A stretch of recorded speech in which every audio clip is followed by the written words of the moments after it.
యో విడిసే అబ్బా చచ్చిపోతాడు చూసినారులే అందరు నీ ప్రతాపం. ఇప్పుడు ఏంది వీళ్ళందరినీ నువ్వు కొట్టినావని చెప్పి నేను వాళ్ళు కలుపుకోవాలా?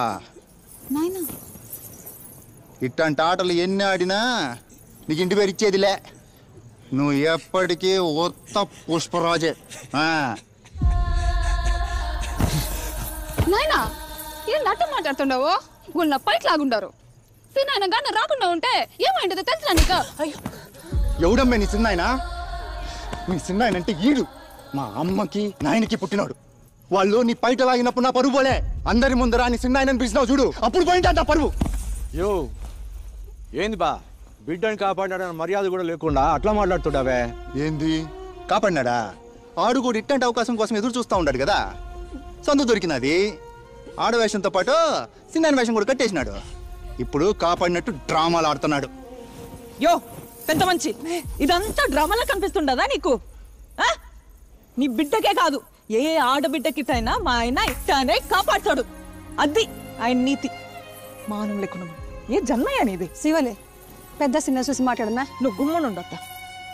నీ కొడుకునంటే నువ్వు ఊరుకుంటావేమో గాని ఎవడైనా నా మొగుడినంటే నేను ఊరుకున్నదే లేదు. నేలు చేసిందా కాక మళ్ళా మాటలు కూడా పడాలనా? యో మా ఆయన కళ్ళు ఎర్రగా చేస్తే చిత్తూరు జిల్లా మొత్తం గజగజ అని వడతాది.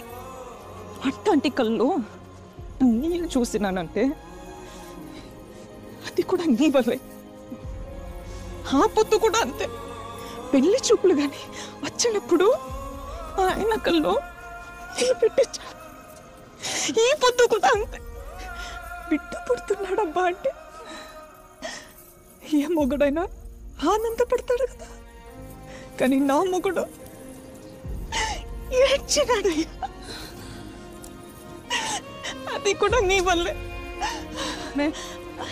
గుమ్మనుండమ్మా, కడుపులో బిడ్డ ఉండదు. నువ్వు ఊరుకోమా. ఇంకా ఎంత సాధిస్తారయ్యా ఇంటి పేరు ఇంటి పేరు అని? ఎవరికి కావాలయ్యా నీ ఇంటి పేరు? పేరు లేనోడికి కావాలా ఇంటి పేరు? మా ఆయన పేరు చెప్పుకొని ఊరు ఊరిలో బతుకుతా ఉన్నాయి. ఎవడం? పుష్ప అన్న మేనేజర్. నువ్వు? పుష్ప ఫ్రెండ్. నువ్వు? పుష్ప అన్న డ్రైవర్. నువ్వు? పుష్ప అన్న మనిషి. ఇదా ఎవరినైనా అడిగినా వాళ్ళ పేరు చెప్పుకో. పుష్ప మంచి అని చెప్పుకుంటారు. ఇదంతా ఎందుకయ్యా? ఈయనెవరు?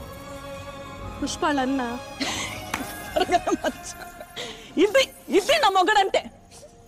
యో పుష్ప అంటే పేరు కాదు, పుష్ప అంటే బ్రాండ్.